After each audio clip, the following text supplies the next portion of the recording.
My name is Kumar Ritesh. I'm the founder and CEO of c0c0n. c0c0n is a 5-year-old cybersecurity company. We kind of got us started in Singapore. Today we are pretty much a global cybersecurity company, pretty much helping almost 500 plus global organizations.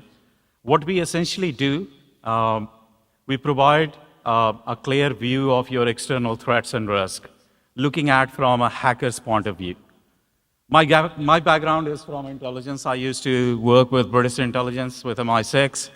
Not as a James Bond, as you can see. I don't look like James Bond, but I was the computer guy there who kind of got us started at age of 19. I was there in service for almost 10 years. Saw end-to-end, starting from defense to offense and everything in between. I retired from there as a head of cyber warfare. Went to work with IBM Research for a couple of years in US, and then I decided to move to Australia. I was with PwC for a couple of years, heading their cyber consulting arm. And before starting c0c0n, I was CISO myself. I used to be CISO for BHP, one of the largest resourcing company.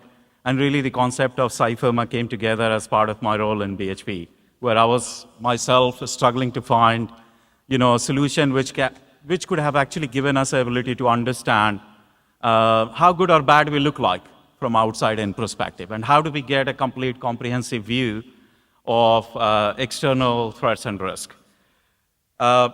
Just to sort of draw down a little bit as to what we are about to talk today, and I'm very sure you've heard this many, many times.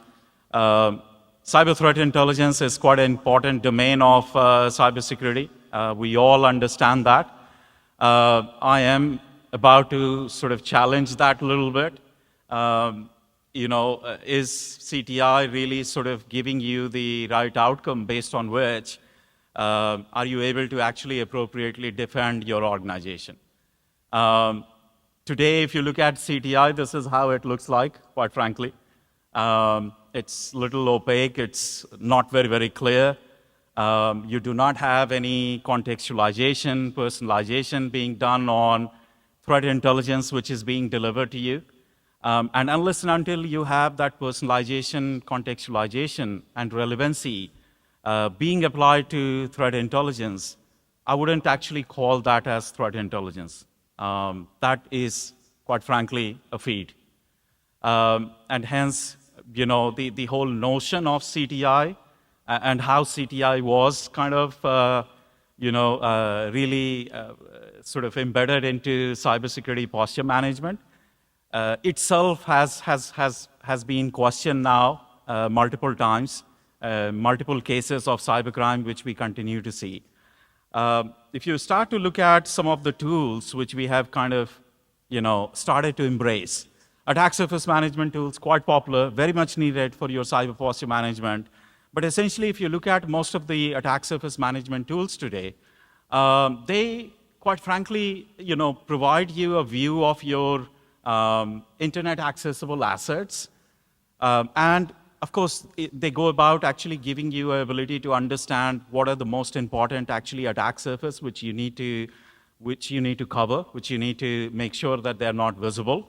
But essentially, they're very much reliant on, old dated sort of mechanism of identifying what is important for hackers.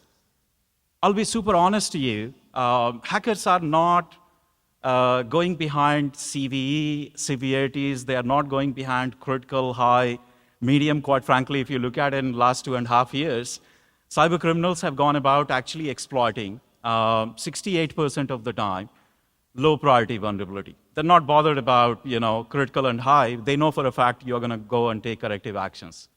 That's the reality of the situation. And if your tools are not using new ways of looking at attack surface on its own, then to be very honest, you're going to get defeated in the game of cyber warfare. Also, I think most of the attack surface management tools lacks the ability to combine intelligence with it. And I'm not actually naming and shaming anybody. I'm part of the community, and hence I want to be very, very respectful.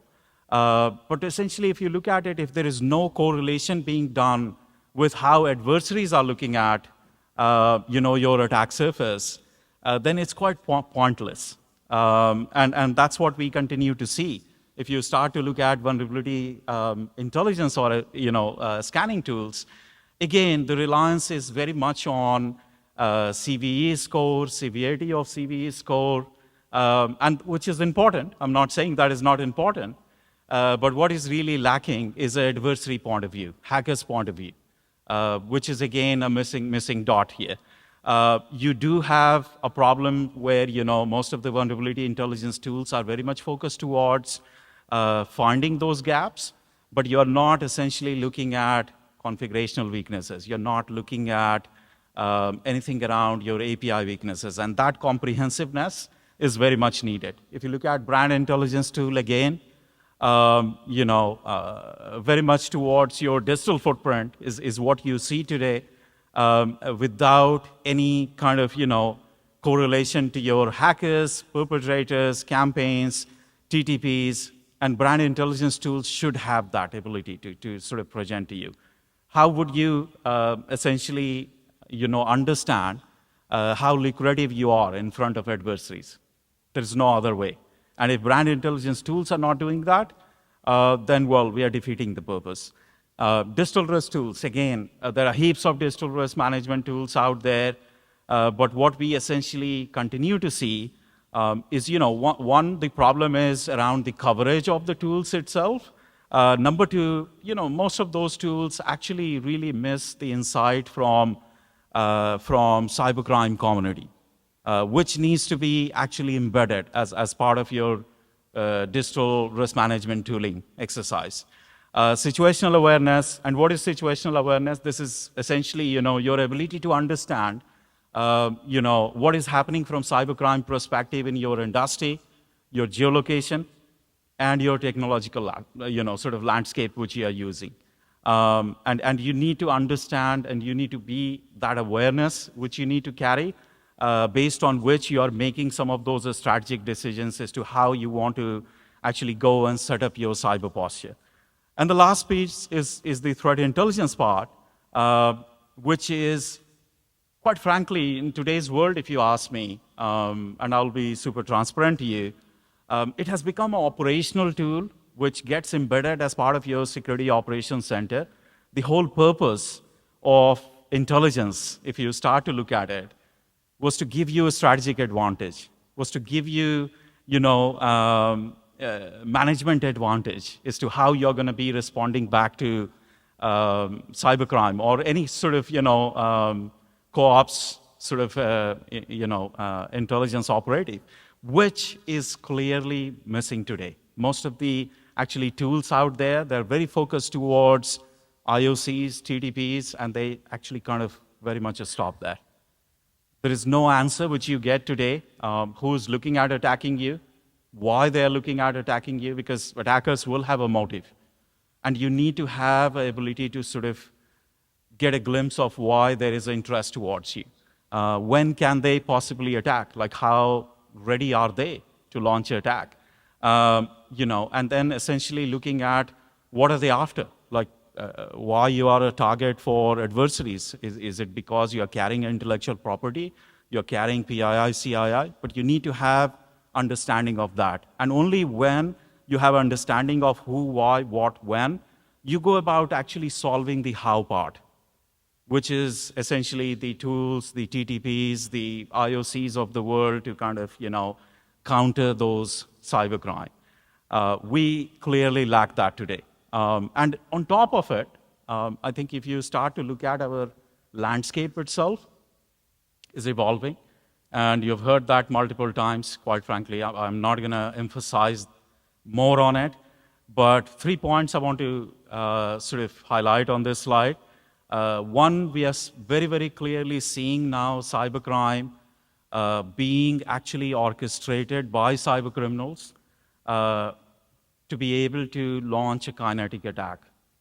Now, I know kinetic attacks has been there for a while, but this is first time in history of cybercrime we are essentially seeing cybercriminals wanting to cause human life loss. So, their focus seems to be slightly moving away from digital attacks towards kinetic attacks. And this might be because of geopolitical reasons, right? Cyber has become a very important tradecraft for quite a lot of nations, quite frankly. And they continue to use cyber as their vehicle to get a strategic advantage against other competing nations. We are also seeing a lot of focus towards data exfiltration from IoT devices. I know this might be a bit of a news, but focus of cyber criminals of exploiting IoT devices is an old chapter, quite frankly.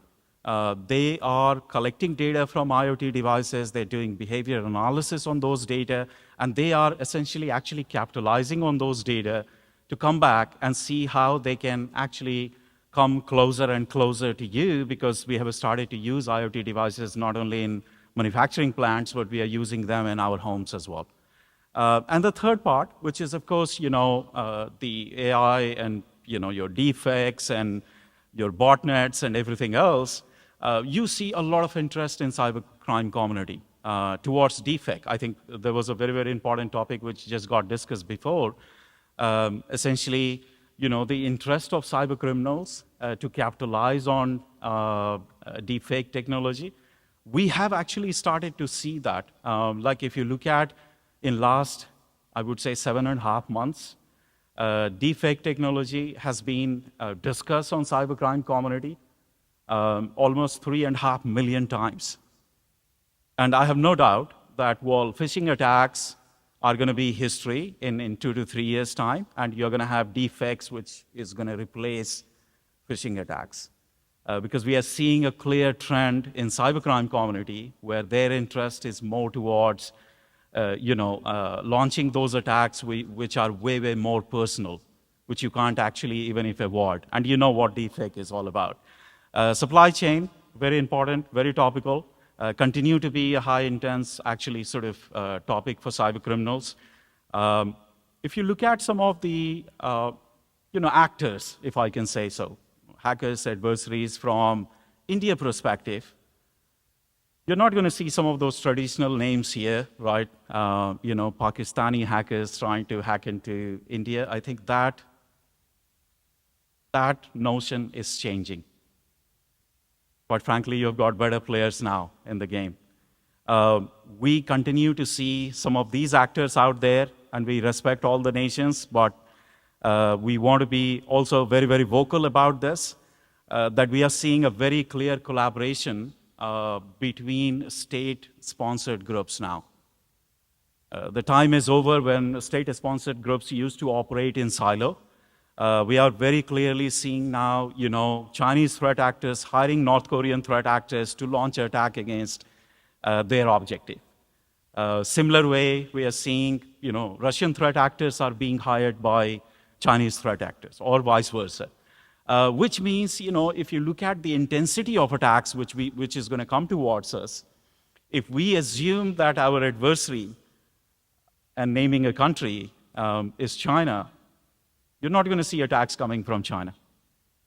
You're going to see attacks coming from somewhere else, because there is a very clear collaboration which we are witnessing here. And collaboration is at a level of tool exchange, it's techniques, infrastructure, which is being traded now. So the situation which we are sort of heading towards is about to become a little bit more complex, if I can say so. On top of it, I think if you start to look at,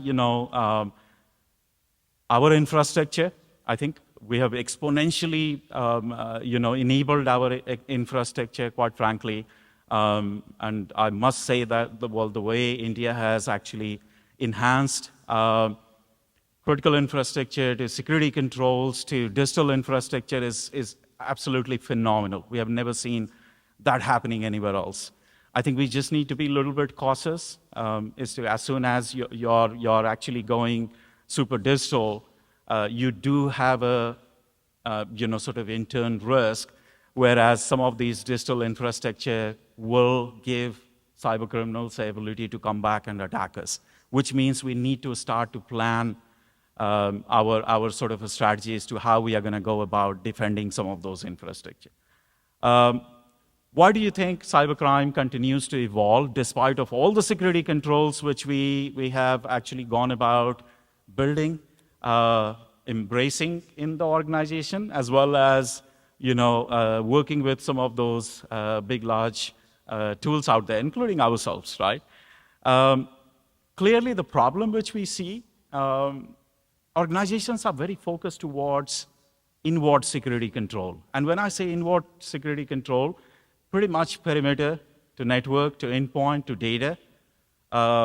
There's not a lot of actually emphasis given towards who's outside. And unless and until you understand what you are up against, you're not going to be able to defend. As you know, this is like a statement given by old warlords, right? You need to know your enemies, you need to know their strength, and you need to know their weaknesses. And you need to map it out with your strength and weaknesses as well. Essentially, we do not have that visibility right now. That's our clear problem. Number two, of course, our digital footprint is quite enormous, which on its own gives a perfect sort of recipe for cyber criminals to come and sort of attack us. We have a massive footprint of third parties, which we are not at all able to track. And if you have a problem in a third-party ecosystem, essentially that is going to evolve and come and hit us as well. What we actually sort of recommend always, and I'm not trying to actually sell or anything of that sort, you need to actually start to go about combining some of the external threat management tools into one comprehensive sort of capability. And we call it as external threat landscape management. You actually always start your journey with looking at attack surface of our organization. An attack surface could be their IT asset, could be their OT asset, could be anything there, right, which you are able to actually get a visibility to. Then you understand where the weaknesses are, and weaknesses could be vulnerabilities, configurational weaknesses, API weaknesses, anything of that sort. Then you start to look at like how lucrative your brand is in front of cyber criminals. And you need to have that visibility, quite frankly. We as cybersecurity vendors, we will always say that the whole world is behind you. That's not actually reality always. Cyber criminals are also very planned, and I am about to give a very controversial statement. Actually, if you look at the way cyber criminals plan their act, it's sometimes way better than cyber defenders. And I'm sorry to give you that as a statement, but that's the reality. They're very planned. They're very, very focused. They know what they need to do. We have got a lot of things going on in our lives where we sort of get involved. So you need to have that visibility. You need to understand your digital footprint, which is, again, has become a very, very important vehicle by which cyber criminals essentially sort of capitalize on some of those information which is out there and come back and attack us. You need to understand situational awareness, which is like what is going on from cybercrime perspective in your industry, in your geography, in your geolocation. Because if your industry is being hit by like ransomware, I heard that a lot, essentially then you need to start planning your tooling against ransomware. You need to start planning your posture against ransomware. If your industry or your geolocation is seeing a lot of phishing attacks, then you need to have an ability to respond back to that. And that's why that visibility plays a very, very important role. As you evolve from one nation to another nation, one geolocation to another geolocation, pattern of cybercrime also changes. And the reality of the situation is, why that is happening? Because there's a lot of involvement of a state now in cybercrime. We are seeing that. And state players, as you can imagine, and I'm speaking about nations, they have a very clear objective as to what they want to achieve, right? Objectives do changes, but they have a very, very clear objective as to what they want to achieve. And hence, the geolocation-based visibility also plays a very, very important role. And the other part is towards the third party. Again, you need to have a complete visibility of your third-party ecosystem as to how they are evolving, how they're looking after their infrastructure, and how they are looking after, their essential sort of systems, applications, and everything else. Because if they get hit, that will have an impact on you. And the final piece is your cyber intelligence piece, which is not just operational intelligence, but a strategic as well as the management intelligence piece, which needs to come together to essentially give you a very, very clear view of your external threats and risk. So essentially, our recommendation has been always to go combine those 7 pillars into one. Get a unified view of how your external threats and risk looks like. Just by having access to threat intelligence is not going to solve. Just by having access to attack surface management tools are not going to solve your problems. You need to combine those capabilities. Essentially, if I can map this out in 30 seconds, you need to have an ability by which you understand your attack surface, you understand the gaps and the weaknesses on your attack surface, you understand your digital footprint, and you also have a very clear understanding of who's looking at potentially attacking you and what sort of arms and emulation they can potentially use to come and attack you. Because if cyber criminals are looking at exploiting a particular weakness and you're carrying that weakness, either it is severity 1 or severity 5 or severity 7, doesn't matter, well, you need to look at that first. It doesn't matter if your CV score says criticality as 10 or 9 or 8. So you need to have that combined view of your external threats and risk. And essentially, there is a framework under which you need to sort of map this out. We call it as a ETLM framework, where you go about actually, taking insights from your, ETLM tools and marry them up as part of your processes. Marry them up as part of your, starting from your incident response process to your, cyber strategy to your, patch management process to anything of that sort. You can very well actually apply those on some of those processes to make those processes way more robust than the way they are operating right now. Because some of those processes are very reactive in nature. And how do you make some of those processes proactive? The only way you can do that is applying those visibility from an adversary point of view into your processes, into your strategy, into your tools as well, quite frankly. I'm going to skip this slide, but I've given you a bit of a background.